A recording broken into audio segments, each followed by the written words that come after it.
로마서 3장 3절 어떤 자들이 믿지 아니하였으면 어찌하리요 그 믿지 아니함이 하나님의 미쁘심을 패하겠느냐.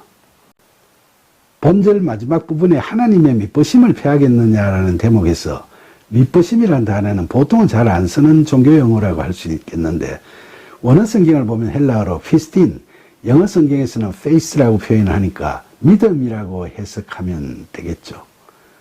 그러면 하나님의 믿음이라는 게 무엇일까요? 하나님께서 창조하신 인간들이 하나님의 말씀을 거역하고 죄를 범함으로 에덴에서 추방될 때 이걸 현대 신학적 언어로 다시 말하면 하나님으로부터 소외되어 있는 실존적 존재로서의 인간들을 보시면서 하나님께서는 그들을 구원하시기로 작정하시고 당신의 구원 계획을 반드시 실현하시고자 하는 신실하심을 하나님의 말씀을 통해 드러내셨습니다. 바로 하나님의 믿음을 보이신 거죠. 그러니까 바울은 우리가 하나님의 말씀, 하나님의 신실하신 구원의 언약들을 우리가 믿지 않는다고 해서 그 하나님의 믿음이 패하겠느냐 하는 거죠.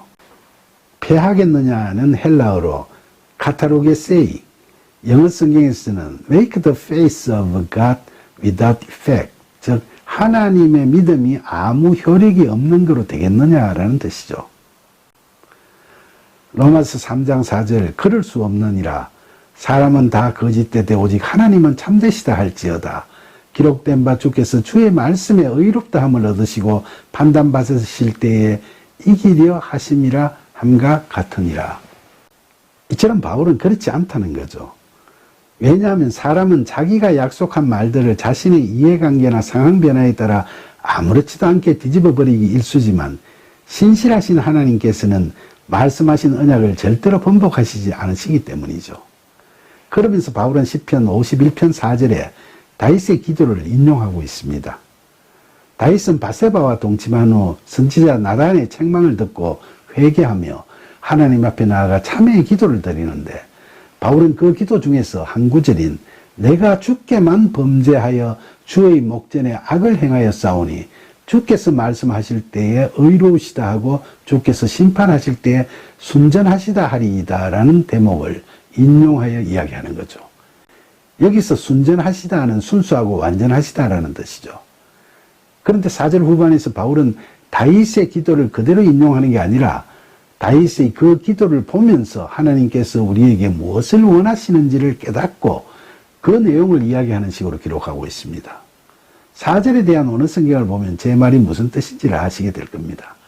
여기서 의롭다함을 얻으시고라는 구절은 헬라어로 디카이오데스인데 직역하면 이 동사는 2인칭 수동태로 쓰여 있으니까 너희가 하나님을 의롭다고 생각하는 그 여김을 받으시고라는 뜻으로 해석되죠.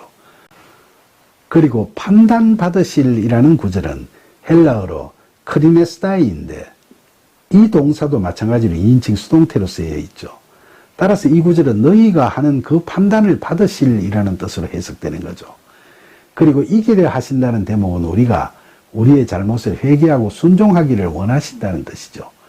그러니까 바울은 다윗이 회개하여 기도하는 그 기도를 성경을 통해 보면서 하나님께서는 우리가 주님의 말씀을 의롭다 하고 여기고 우리가 말씀을 믿지 않고 불의에 빠져 있던 것을 참회하고 주님께 순종하기를 기다리고 계신다고 생각했죠.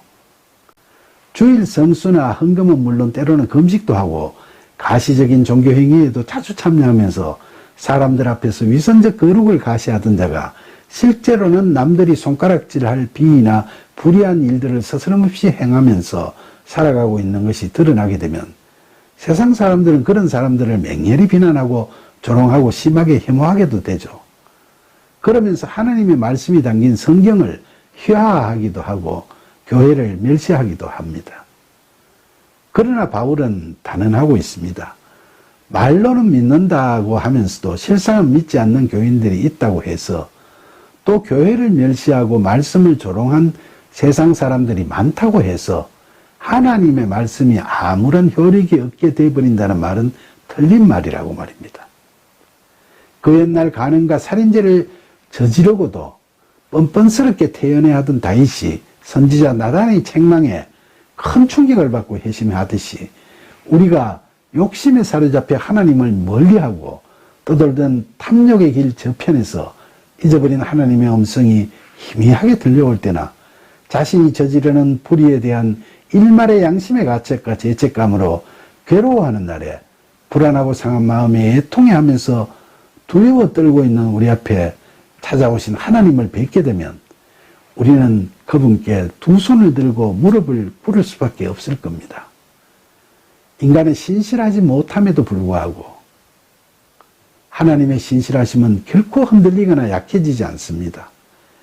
하나님의 말씀은 어떤 순간에도 어려우시고 우리를 찾아오시는 고마우신 하나님은 연약함으로 쉽게 흔들리고 흔하게 배역해버리는 우리를 구원해 주실 신실하신 도움이시요 완전하신 답이 되십니다.